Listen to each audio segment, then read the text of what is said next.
We got to get this figured out. It's not making any sense. So we're gonna walk. Good thing we didn't turn down this street. It's a dead end, and this says not a construction entrance. What's happening, driver? Oh, Monday fun day. Time to get back to work. We are all set up on the step deck here. I've taken the liberty of preparing ahead of time. My leveler's out here. I'm gonna take a 62-foot load to Billings, Montana. Montana, here we come. It's gonna be beautiful weather. Look at it. I mean, it rained a little bit here last night, but it's gonna be beautiful weather on the road, on the trip up there. And I already have a load coming home. Not a full load. A local tractor dealership here called me the other week and said, hey, do you ever go to Montana? I'm like, nah, not really. And then the next day, I got offered a load to Montana. So I called them back real quick, and they're like, yeah, sure. So I've got a little tractor to bring back, a medium-sized tractor, a 100 horsepower tractor. Right back to the house, 1 mile from my house. So we'll be gone 3 nights, Monday, Tuesday, Wednesday, home Thursday for dinner, because this weekend was way too fast. And it's time to get some weekend stuff done. Okay, we ready to go load? I think we're gonna have company on this trip too. Dale is supposed to be coming with us. That'll be fun to run with Dale. Okay, come on, Bones. Let's get our coffee. Let's hit the road, buddy. My name is Jupiter. I drive a truck. I own the truck I drive, and that's why I called my company Jupiter Trucking. Join me, and I'll take you along on some of the different things I end up doing to make a buck with a truck.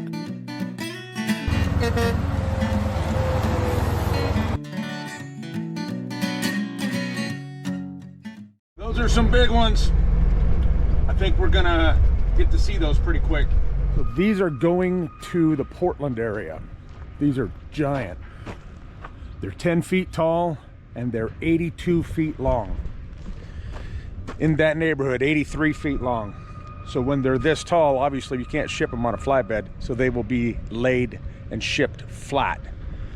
There are some of these that are shipping this week. And I had to turn it down because I'm already going to Montana. I would have done this instead of Montana, except that I already had the backhaul, the tractor coming home. But there's a whole bunch of these. There's a whole mess of these. And it looks like, I don't know, 13, 14, 15 loads, I think is what I was told.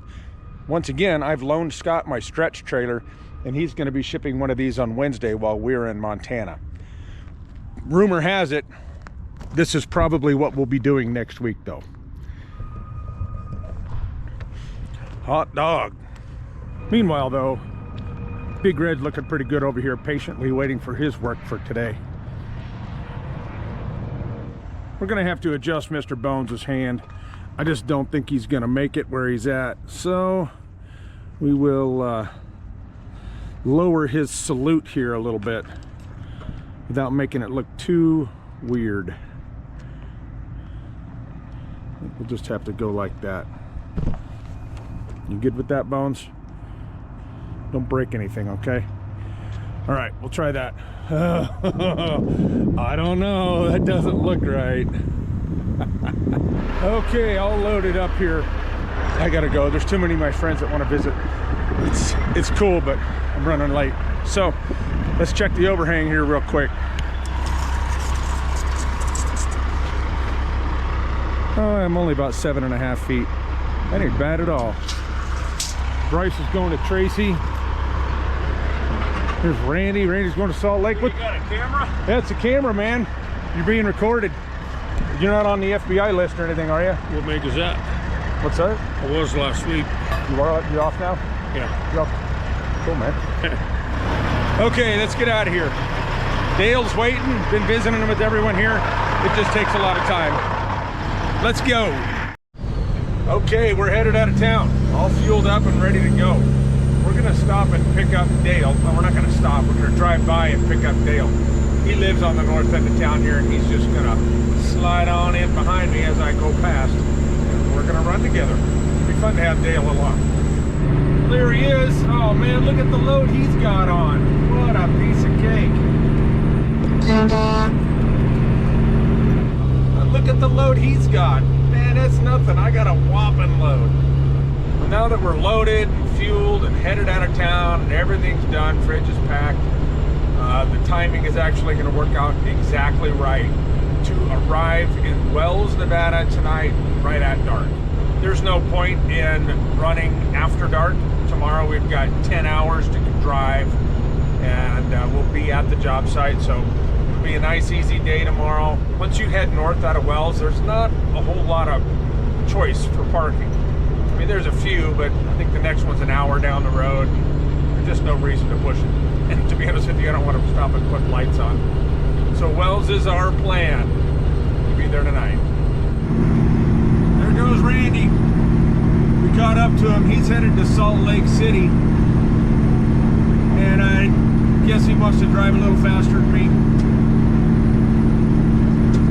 That's fine. We're headed to Billings, Montana. It's about a 920-ish mile trip, and it'll probably take us about 16 hours to get there. Maybe 15 hours of driving to get there. So we're gonna do 5.5 hours today, and then we'll do the rest of it tomorrow. Shouldn't be a problem at all. We are gonna head across 80 to the town of Wells, and where we're gonna get on Highway 93 and head north.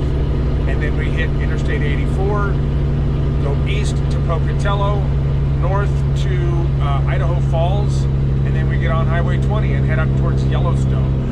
We'll take 191 just through a little sliver of Wyoming, and then it'll run all the way up to Interstate 90 in Bozeman. And we'll get on 90 and we'll head east in a couple hours up there. So it's going to be a nice scenic drive. It's beautiful territory.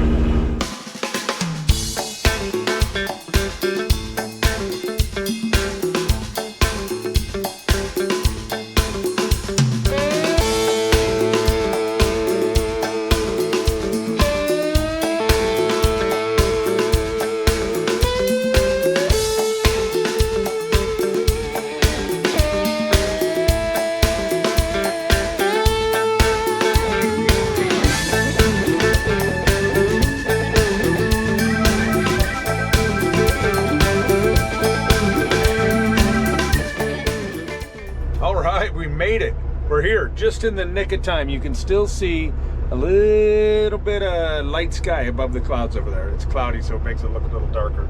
Quick little note, this town used to be called Humboldt Wells, and back in the 1800s it caught on fire, and there was a telegram that went out, Wells is on fire, and the name never went back to Humboldt Wells. It just stayed Wells after that. Interesting little nugget for Wells, Nevada. I've spent a lot of time here personally. So, see you guys tomorrow. Good morning, Nevada. We're in Wells here. We're fixing to take off. Morning, Dale. Morning, how are you? Everybody meet Dale. Dale does this for fun for some weird reason. What's your real job? Airplane mechanic. Yeah. I've done some work with the company that Dale works for. Some stories I gotta share. We did some fun shit. Yeah. We did some really fun stuff. Still got pictures. Yeah, we do. All right, we're gonna make it to the job today. Yep. So I guess we should probably get to it. It's beautiful around here though. All right, ready to hit the road? Let's hit it. Let's go. Dale is an airplane mechanic for a Navy contractor. Now, since Naval Air Station Fallon has the fighter pilot training, they hire contractors to be the bad guy in dogfights, stuff like that, up in the air. So the contractor that Dale works for has a bunch of jets. F5s is what I remember them having. They go up there and they're the bad guys while they train these new kids to be the good guys. Dale is a mechanic for that type of contractor. Every once in a while, they go on a detachment. And a couple times back in 2020 and 2021, they had detachments to Key West, Florida, where they hired Amy and myself to haul all of their tools, supplies, a couple Connex containers full of tires and things like that, all the way out to Key West. They flew the planes out there, and then needed us to come back in 2 weeks and haul everything back home. So we did that. And man, what an epic trip. Amy and I decided to take the 2 weeks that we had to wait and go on vacation. So the first time we stayed a couple days down there, and then we spent 2 weeks traveling around Florida. We went to Cape Canaveral, we went to Tampa, we went to Jupiter, we went all over the place. We just circled the entire state. After 2 weeks, we picked up their stuff, we went back home, and literally 2 weeks after that, they asked us to go back.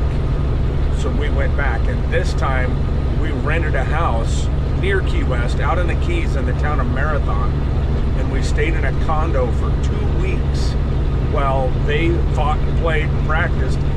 We flew the kids out. The kids were in Key West for spring break in 2020. It was amazing. We had such a great time. We've done it also where we went to the Carolinas for 2 weeks, and Amy and I parked the truck and we went to the Outer Banks and spent 2 weeks in the Outer Banks. Actually, it was just a week that time. So I've known Dale for a long time, just personally as well as this way, and those are some stories I've really been wanting to tell, but there's very little video, and it's mainly just us on vacation.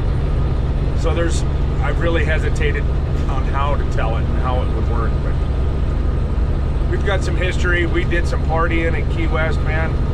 We'd meet with the guys after work, and we'd all go out and hit the town, and it was a lot of fun. It was a lot of fun.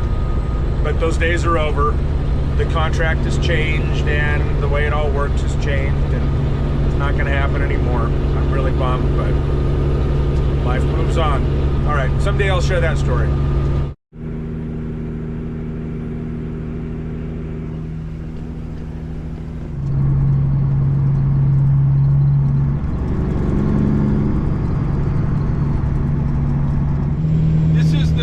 River, and if you look straight across over there, you see the ramp that Evel Knievel used to try to jump the Snake River Canyon. He did not make it. I don't think Evel Knievel needs any introduction, but if he does, you should look him up. In 1974, he attempted to jump the Snake River Canyon right there on a steam-powered rocket-driven motorcycle. That ramp, the ramp is still there. That's the ramp that he took off on. You have to look up the video. It's pretty amazing. But he did not make it. He made it most of the way across, and his parachute deployed early. And there's some debate from what I've read that whether he deployed his parachute intentionally because he kind of chickened out. It's kind of hard to think about with Evel Knievel, or if it was a true malfunction. But he did not make it across the Snake River Canyon. It was a big deal. Look it up. That's it right there. We stopped here once and walked around, walked down to the ramp and checked it out. Kind of fun. Hey, we're off the interstate now. We're off the 4-lane and we're down to the 2-lane. We are heading into northeastern Idaho, and it's about to get pretty. We're in potato fields right now. But you head up here a little bit more, we're in mountains and kind of the edge. We actually will go through West Yellowstone and in just a little corner of Yellowstone Park. It's coming. You can see the mountains up ahead.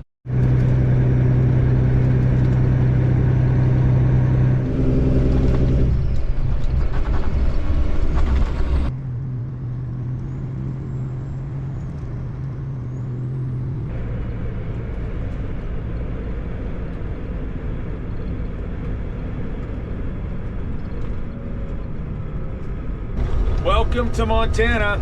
I missed the state line crossing sign back there about a mile ago, but we are here.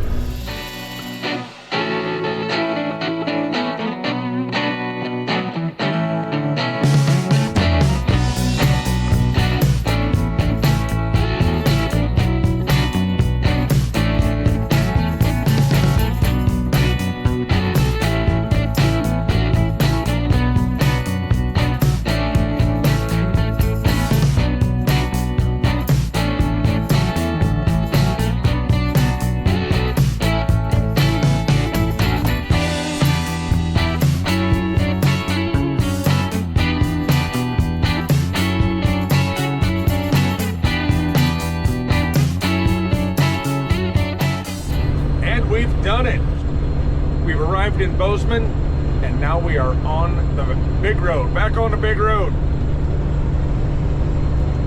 2 more hours to go. We're about 2 hours and 10 minutes from the job, and we can't stay at the job anyway, so we're gonna find a place to park here within the next hour and 45 minutes, and then we're gonna be done.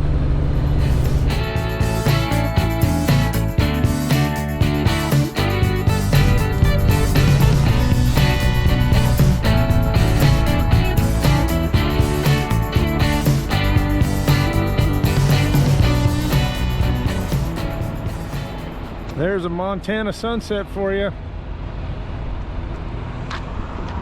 Montana really does have some nice rest areas. We're about 30 minutes from the job, and we've got about 13 hours before we need to be there. So we're gonna call it a night. See you guys tomorrow.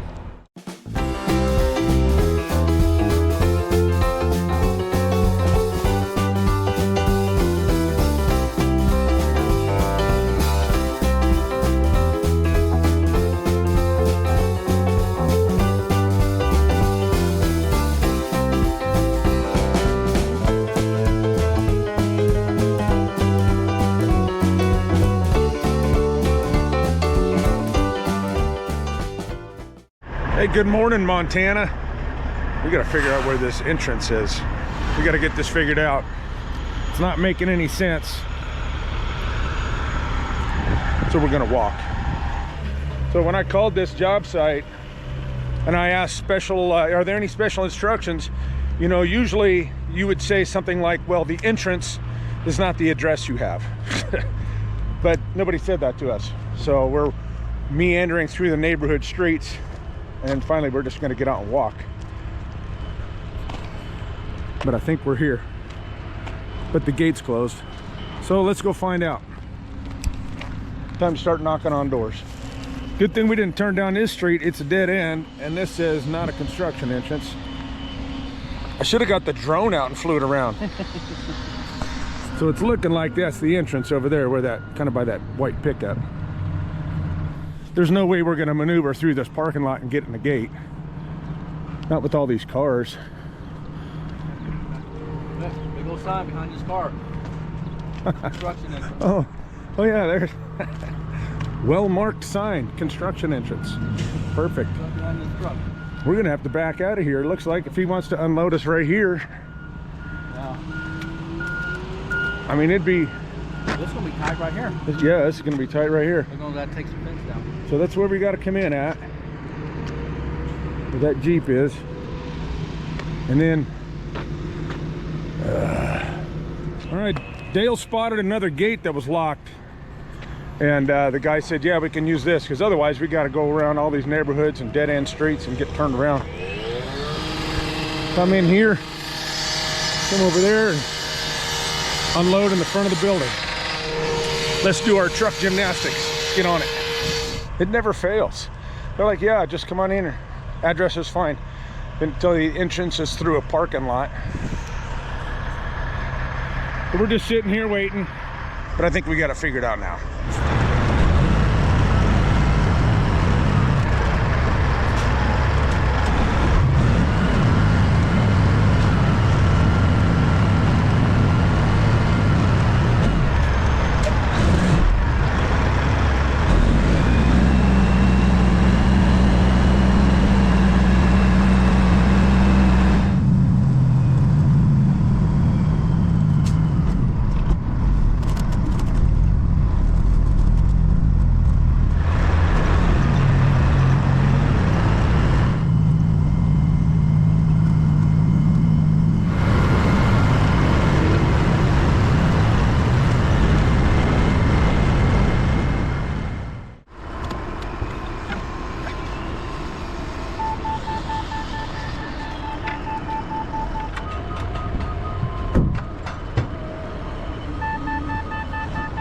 I'm empty. Back up and come out here.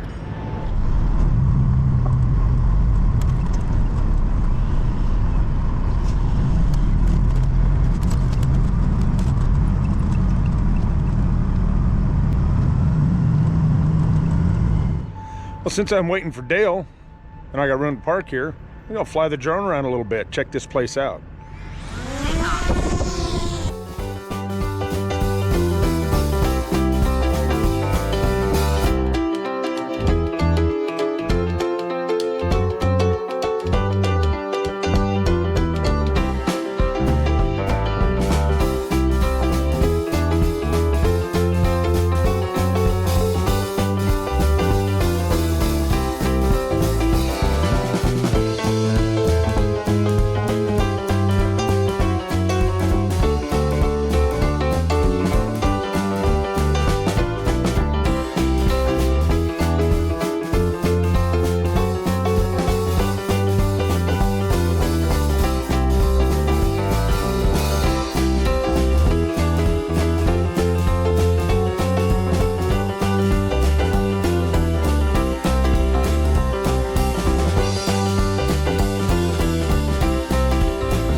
Flat central Montana. Western Montana is where the mountains are.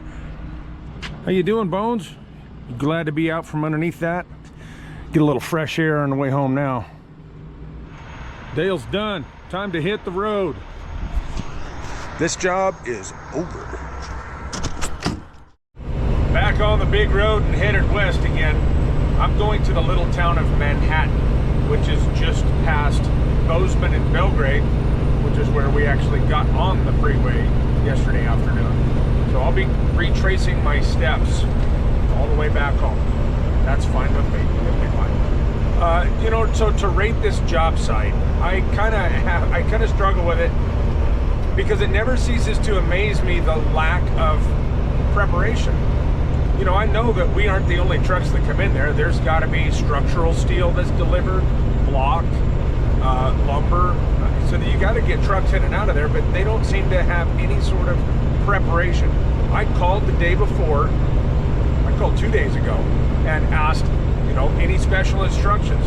Nobody mentioned that the entrance was through a parking lot of the community center with a pickup blocking the sign, and if we hadn't stopped and walked around and then looked at another gate and asked him, can we come in this way, then who knows, we would have had to go drive around the block several times to get back through that parking lot. So once we were in and unloaded, the guy started stacking the joists, blocking the exit, excuse me. He started stacking joists, blocking the exit. And I told him, I said, hey, we need to get out this gate. And he was like, what? You're going out this gate? You know, but you're gonna go around in front of the crane. And I said, dude, look at it. There's steel all over the ground. And the gate was locked. And I mean, he was nice about it, but I just, the lack of, I don't know, thought, preparation. So on that end of it, I'm gonna give this job site a 4.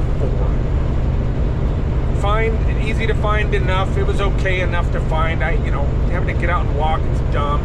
The unload was easy, that was fine. So, you know, the unload's a 7 or 8. The rest of it's a 4. I'll give it a 6. It didn't take too long, but it's just frustrating. It's frustrating that we have to do all that, especially when I called ahead and asked. So that's my take on this job. But it's done. It's over with now. Moving on.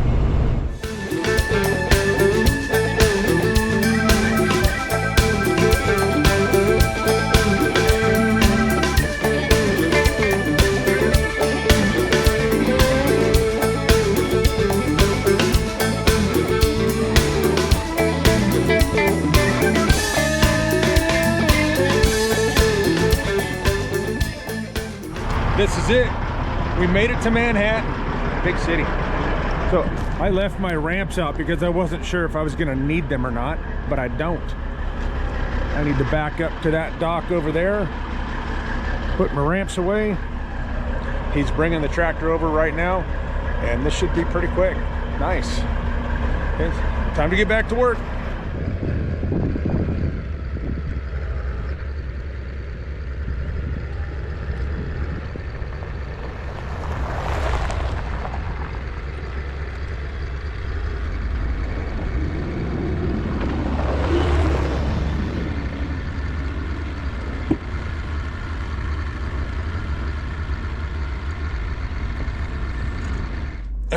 right, that took a minute to start. I accidentally killed it, and then you got to have this in neutral, you got to have this in neutral, you got to have the clutch in before it'll start. The parking brake is a lever down here and not a switch over here.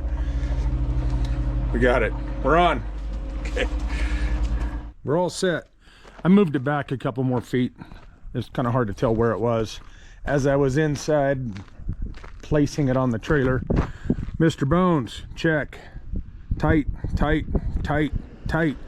4 corners in a bucket, a truck, a road, a route. I'm going home. That didn't take long at all.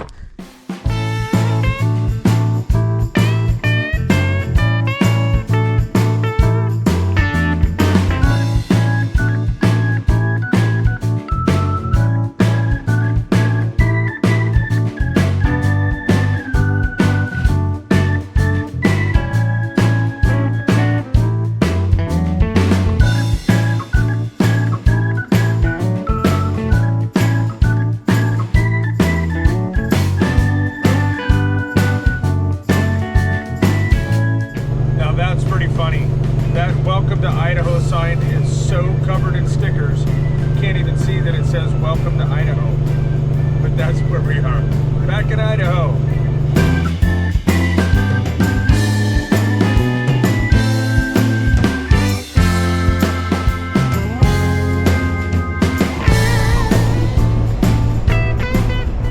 Right now I am in the little town of Rigby, Idaho. Now, something happened in Rigby, Idaho in 1921 that affected every single one of us, and is even responsible for what I'm doing for you right now, talking to you on a screen. In 1921, a 14-year-old boy named Philo Farnsworth conceptualized and sketched the process of transmitting images over the air using electricity. Television. Philo Farnsworth invented television at the age of 14 in 1921 in Rigby, Idaho, while plowing a potato field. I'm not making this up. You can look it up. He envisioned the rows in the field and came up with the idea of breaking up an image into lines of light. And if you look at your TV, I remember staring at the TV when I was a kid, and you see all the different lines, and then that line gets refreshed. Those lines get refreshed at a the Hertz cycle, whatever that. I don't know how TV works, but I'm telling you, it happened right here. There is a TV museum in Rigby, Idaho. He sketched out his idea for his science teacher, his high school science teacher in 1922. And now RCA, who was the behemoth with radio and stuff back then, had been trying to come up with a way to transmit images, but had so far failed at it until this kid figured it out. And they sued him, and actually Philo Farnsworth won against RCA, and RCA had to give up all the patent rights to Philo, Mr. Farnsworth. It's a very fascinating story. The first time I drove through here and saw this sign that said TV was invented here and the History of Television Museum, I had to look it up. And I had forgotten about it until driving by here, and I wanted to share that. So TV was invented right here, Rigby, Idaho, by a kid plowing a potato field. How's that? So I've successfully navigated my way back to the Interstate 15. I'm in Idaho Falls. The sun is going down just now, and I'm gonna stop. I've got some work to do, and I'm only about 9 hours from home. So I should be able to get home at a good, decent time tomorrow by leaving early enough, and I'm gonna stop now. So I will see you guys on the road tomorrow. Good night. Good morning from Blackfoot, Idaho, and just south of Idaho Falls. I did not expect it to be snowing this morning when I woke up. It should only last, I don't know, half an hour to an hour, I'd say. We we run out of it pretty quick, but it's snowing.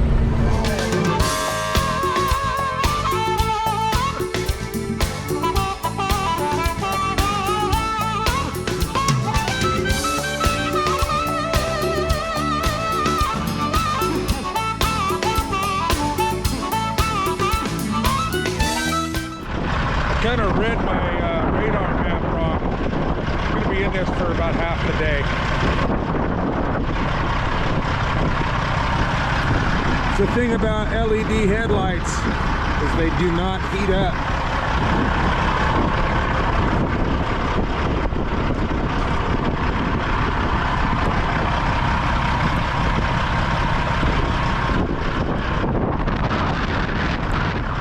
I want this to be done.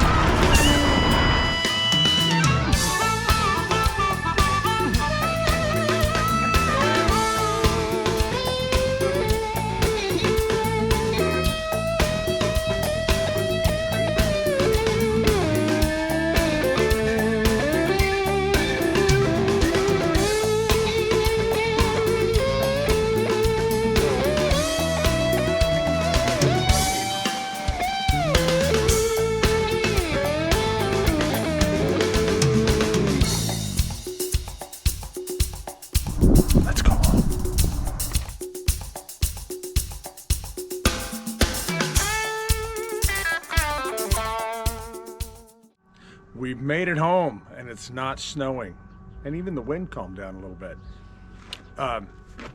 First things first,